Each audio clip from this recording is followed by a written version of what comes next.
साथियों नमस्कार। आप सभी का बहुत बहुत स्वागत है स्टडी बाई श्याम सुंदर सर में।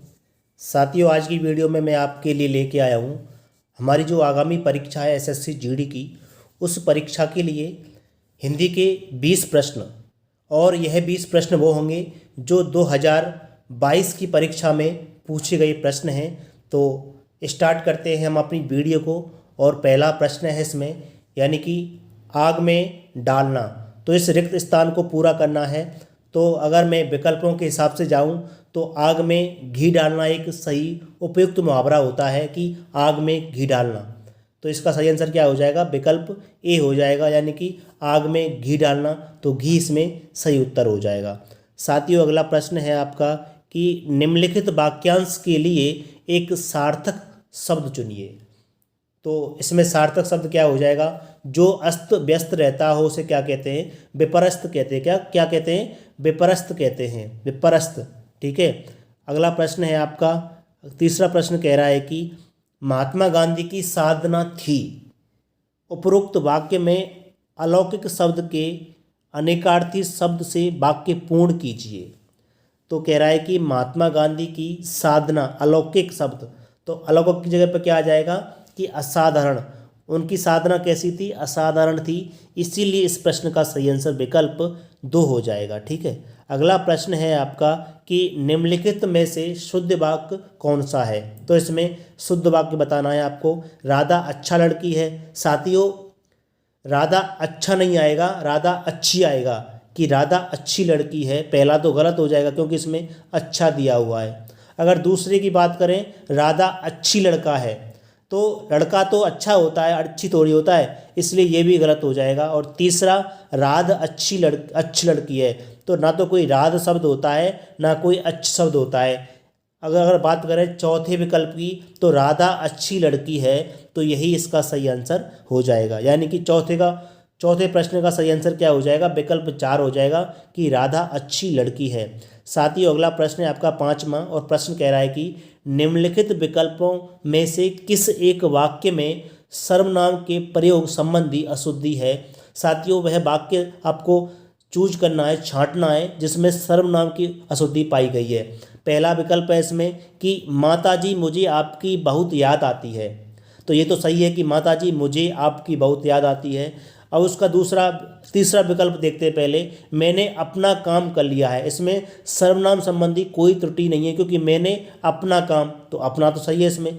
चौथा विकल्प है कि पुनीत ने महेश से कहा तुम घर चलो, मैं 2 घंटे बाद आऊँगा। ये बात भी बिल्कुल सही है। लेकिन साथियों इसमें कहा है कि उसके हाथ में जो कलम है यह मेरी है। नहीं साथियों, उसके हाथ में जो कलम है वह मेरी है। इसमें यह की जगह पर क्या आएगा? वह आएगा कि उसके हाथ में जो कलम है वह मेरी है। साथियों आपका अगला प्रश्न है, प्रश्न संख्या 6 है कि 6 है, दिए गए विकल्पों में से कौन सा शब्द निम्नलिखित वाक्य में रेखांकित शब्द का पर्यायवाची नहीं है? तो साथियों देखिए, भारतीय जनमानस के बीच माता सरस्वती संगीत कला की जननी के रूप में पूजनीय है। साथियों हमेशा याद रखिए, जो पूजनीय शब्द लिखा हुआ है इसमें बहुत से क्या करते हैं, पूजनीय कर देते हैं, लेकिन पूजनीय नहीं होता है, सही शब्द पूजनीय होता है। देखिए इसमें क्या है कि भारतीय जनमानस के बीच माता सरस्वती संगीत कला की जननी के रूप में पूजनीय है। इसमें रेखांकित शब्द है सरस्वती। अब सरस्वती का पर्यायवाची नहीं पूछ रहा है कि नहीं कौन सा है। इसमें हाँ नहीं है, तो हंसवाहिनी तो सरस्वती का पर्यायवाची होता है। विमला सरस्वती का पर्यायवाची होता है।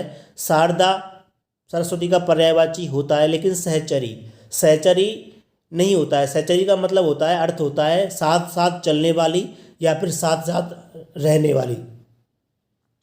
अगला प्रश्न है आपका प्रश्न संख्या 7 कह रहा है कि कैंसर रोग बड़ा है। इस वाक्य में रिक्त स्थान की पूर्ति शुद्ध शब्द द्वारा कीजिए। तो कैंसर रोग बड़ा क्या है? इसमें साथियों सही आंसर विकल्प 4 हो जाएगा, 2 साध्य, यानी कि 2 के बाद विसर्ग आता है, उसके बाद साध्य। तो इसका सही आंसर क्या हो जाएगा? विकल्प 4 हो जाएगा। कैंसर रोग बड़ा 2 साध्य है। अगला प्रश्न है आपका प्रश्न संख्या 8 है कि निम्न वाक्यांश के लिए उपयुक्त एक शब्द का चयन कीजिए। विकल्पों में से करना है चयन, कौन सा सही है। जो युद्ध में स्थिर रहता है उसे क्या कहते हैं साथियों, उसे कहते हैं युधिष्ठिर कहते हैं। क्या कहते हैं, युधिष्ठिर कहते हैं जो युद्ध में स्थिर रहता है। और युयुत्सु किसे कहते हैं, युयुत्सु कहते हैं जो युद्ध की इच्छा रखता है, उसे क्या कहते हैं, युयुत्सु कहते हैं। अगला प्रश्न है आपका, प्रश्न संख्या 9 है कि निम्न वाक्य में रेखांकित शब्द के स्थान पर सर्वोचित विकल्प चुनिए, यानी कि सबसे सही जो सटीक शब्द है वह चुनना है कि वह अमीर होने पर भी संतुष्ट नहीं है। तो इसमें अगर सही शब्द की बात करें तो योगी तो आएगा नहीं, मर्यादित भी नहीं आएगा, दुखी भी नहीं आएगा, तो वह अमीर होने पर भी संतुष्ट यानी कि सुखी नहीं है। तो इसका सही उत्तर विकल्प ए हो जाएगा, वह अमीर होने पर भी सुखी नहीं है। साथियों अगला प्रश्न है आपका, प्रश्न संख्या 10 है कि दीक्षांत समारोह। साथियों दीक्षांत समारोह कब होता है, दीक्षांत समारोह जब होता है जब शिक्षा समापन हो जाती है, जब विद्यार्थी या गुरु के पास जो शिष्य शिक्षा ग्रहण करते हैं उनकी शिक्षा समाप्त हो जाती है, तो शिक्षा का समय समाप्त हो जाता है, उसके बाद एक दीक्षांत समारोह होता है। और वही क्या होता है, दीक्षांत समारोह, और वही इस बात में की गई है। पहला विकल्प और देखते हैं कि पहला क्यों गलत है, कि दीक्षांत समारोह से अभिप्राय विवाह पूर्व किए जाने वाले रीति रिवाज से है, यानी कि विवाह से संबंधित कोई दीक्षांत समारोह नहीं होता है। दूसरा कह रहा है कि संन्यास लेने के लिए रीति रिवाज से है, नहीं, संन्यास के समय भी दीक्षांत समारोह नहीं होता है। और तीसरा कह रहा है कि से अभिप्राय उपनयन संस्कार से, उपनयन संस्कार का भी संबंध दीक्षांत समारोह से नहीं होता है। लेकिन अगर बात करें कि दीक्षांत समारोह से अभिप्राय शिक्षा के समापन पर किए जाने वाले संस्कार से है, इसलिए इस प्रश्न का सही उत्तर विकल्प 4 हो जाएगा। साथियों आपका अगला प्रश्न है और प्रश्न संख्या 11 है कि कुछ समय उपरांत हमारा साहित्य उच्च कोटि का था, यानी कि कुछ समय उपरांत हमारा साहित्य उच्च कोटि का था। उपरोक्त वाक्य के किस भाग में अनुपयुक्त शब्द का प्रयोग किया गया है। साथियों अगर इसमें अनुपयुक्त शब्द की बात करें कि कुछ समय उपरांत, साथियों इसमें क्या हो जाएगा कि साहित्य उच्च कोटि का तो सही है, का था भी सही है और हमारा भी सही है, लेकिन कुछ समय उपरांत नहीं होगा। इसमें जो अनुपयुक्त शब्द है वो हो जाएगा कुछ, यानी कि समय उपरांत हमारा साहित्य उच्च कोटि का था। क्या होगा सही कि समय उपरांत हमारा साहित्य उच्च कोटि का था, इसमें कुछ नहीं होगा, इसलिए इसका सही आंसर विकल्प बी 2 हो जाएगा। क्या हो जाएगा, 2 हो जाएगा। अगला प्रश्न है साथियों आपका और प्रश्न संख्या 12 है कि अनु बहुत, यानी कि अनु बहुत सुंदर लड़की है, यानी कि अनु के बारे में बात की जा रही है। देखिए अनु क्या है, इसमें एक संज्ञा शब्द है। अब लड़की क्या है, लड़की भी एक संज्ञा शब्द है। और बहुत क्या है और सुंदर क्या है। साथियों अगर मैं सुंदर की बात करूं तो सुंदर क्या है, इसमें एक विशेषण शब्द है। और विशेषण क्या बताता है, संज्ञा या सर्वनाम की क्या विशेषता बताता है, विशेषण।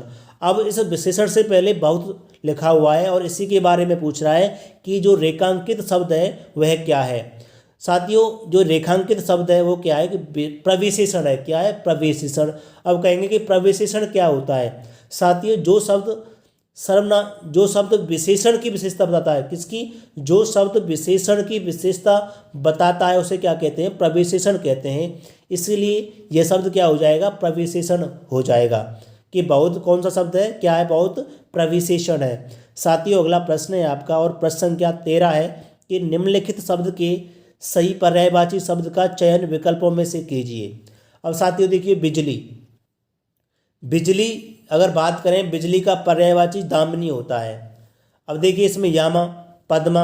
अब पद्मा क्या होता है, सरस्वती का पर्यायवाची होता है। यामा किसका होता है, देखिए यामा शायद मेरे हिसाब से सॉरी साथियों, यामा होता है, यामा रात्रि का होता है। यामा होता है पर्यायवाची रात्रि का, और आपका दामिनी होता है बिजली का। ठीक है, अब बात करते हैं अगले प्रश्न की, यानी कि प्रश्न संख्या 14 है कि निम्नलिखित में से माता का समानार्थी शब्द नहीं है।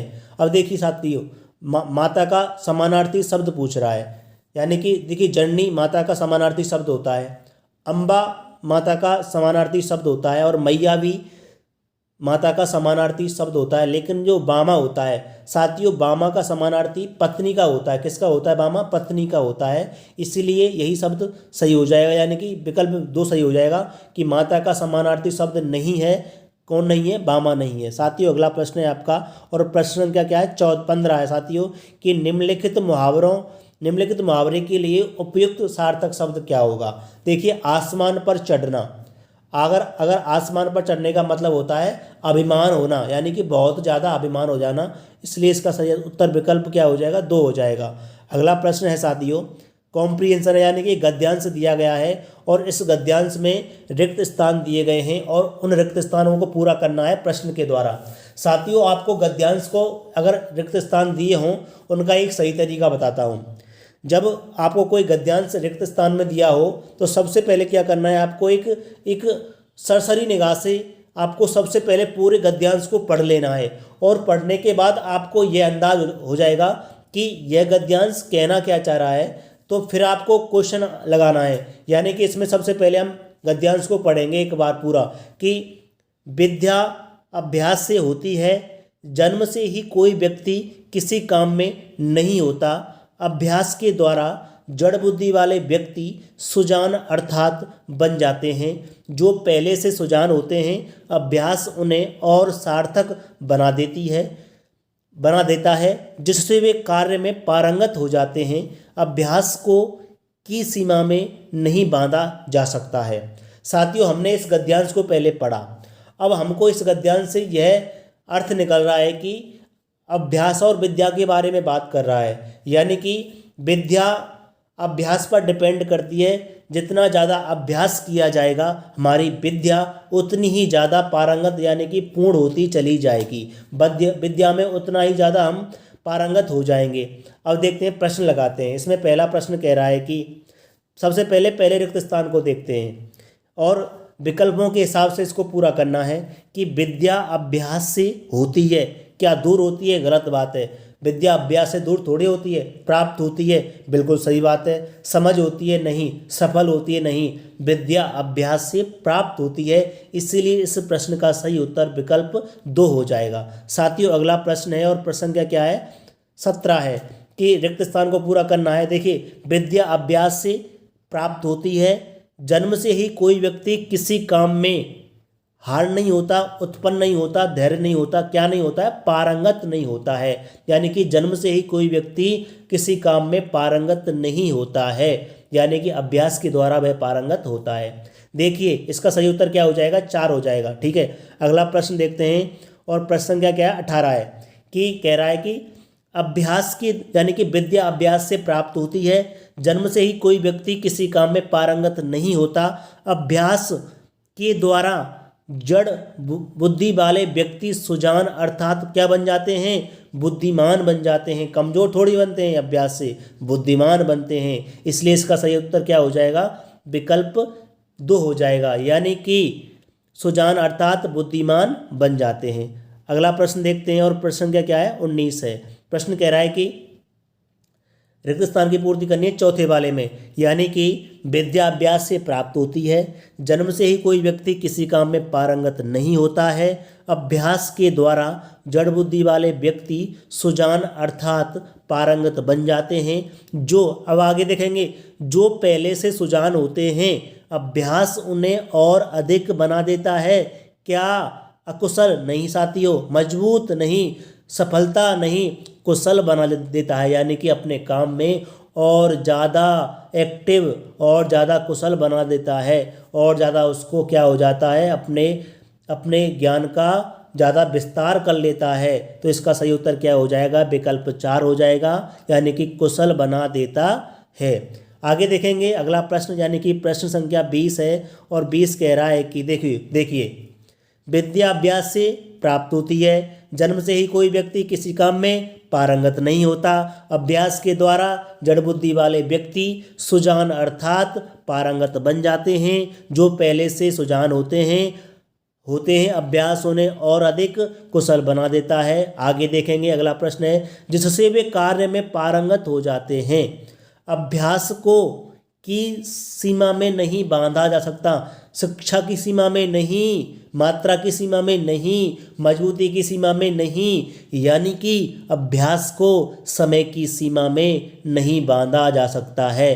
अभ्यास कभी भी किया जा सकता है, यानी कि कितना भी अभ्यास कर लीजिए वो आपके लिए कम ही है। साथियों, एसएससी जीडी में हिंदी के जितने भी 20 क्वेश्चन पूछे गए थे वो मैंने आपके लिए इस वीडियो में कंप्लीट करा दिए हैं। साथियों, फिर लेके आऊँगा एक अगली वीडियो में, अगले पेपर में जो हिंदी के प्रश्न पूछे गए थे। साथियों, यदि आपको मेरी यह वीडियो पसंद आई है तो प्लीज़ आप YouTube channel study bye Shyam सुंदर सर को सब्सक्राइब कीजिए, लाइक कीजिए और वीडियो पसंद आती है तो कमेंट भी कीजिए। फिर मिलते हैं साथियों, तब तक के लिए जय हिंद, जय भारत।